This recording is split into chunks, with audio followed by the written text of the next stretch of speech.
2 अगस्त का सूरज ग्रहण क्या होगा ज़मीन पर असर। 2 अगस्त 2025 को एक ऐसा फल्कियाती मंजर होने जा रहा है जिसने पूरी दुनिया की नज़रें आसमान की तरफ लगा दी हैं। जी हाँ, सूरज ग्रहण। लेकिन ये सिर्फ एक आम सूरज ग्रहण नहीं, इसके असरात, वक्त और साइंसी हक़ाइक़ बहुत अहम है। क्या ये ग्रहण ज़मीन के मौसम पर असर डालेगा? क्या इसका कोई रूहानी या मजहबी पहलू भी है? आइए जानते हैं तफसील से। सूरज ग्रहण होता क्या है? जब चांद ज़मीन और सूरज के दरमियान आ जाता है तो वो सूरज की रोशनी को आर्जी तौर पर रोक देता है। इसी अमल को सूरज ग्रहण यानी सोलर इक्लिप्स कहते हैं। ये ग्रहण मुकम्मल भी हो सकता है, जुज़वी भी, और बाज़ औक़ात हल्का नुमा यानी एनुलर इक्लिप्स भी।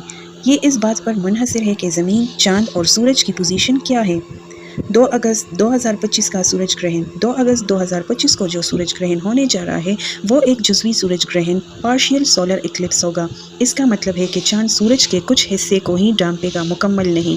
ये ग्रहण दरजज़ील इलाकों में देखा जा सकेगा। शुमाली यूरोप, रूस के कुछ हिस्से, शुमाली एशिया और चंद मकामात पर मशरक़ी कनाडा, पाकिस्तान, भारत या खलीजी ममालिक में ये ग्रहण नज़र नहीं आएगा। लेकिन इसके बारे में जानना फ़ल्कियात के शौकीन अफराद के लिए बहुत दिलचस्प हो सकता है।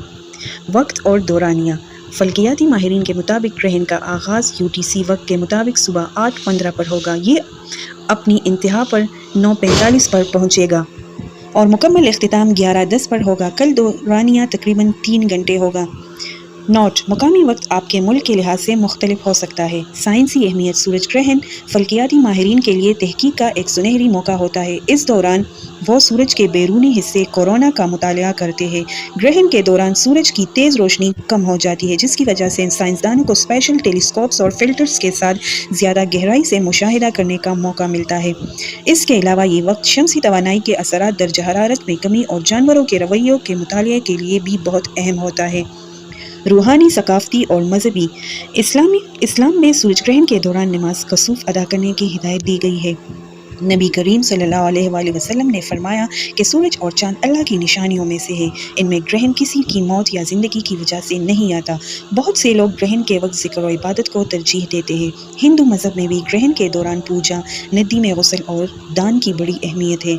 कुछ रिवायात में ग्रहण को नहस वक्त भी कहा जाता है। ख़ास तौर पर हामला खातून को मुहतात रहने की हिदायत की जाती है, अगरचे साइंसी तौर पर इसकी तस्दीक नहीं होती।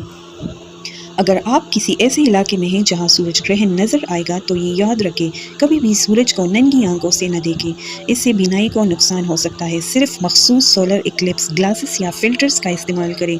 अगर तस्वीर लेना चाहते हैं तो कैमरे में भी फ़िल्टर होना ज़रूरी है।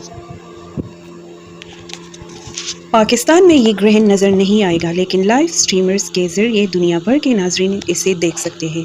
सूरज ग्रहण न सिर्फ साइंसी तौर पर अहम होता है बल्कि रूहानी तौर पर भी इंसान को अल्लाह की कुदरत की याद दिलाता है। ये एक ऐसा लम्हा होता है जब आसमान की वसअत और कायनात के निज़ाम का एहसास गहरा हो जाता है। अगर आपने ये वीडियो पसंद की हो तो इसे लाइक करें, सब्सक्राइब करना ना भूलें और कमेंट्स में बताएं क्या आपने कभी सूरज ग्रहण को अपनी आंखों से देखा है। अल्लाह निगहबान।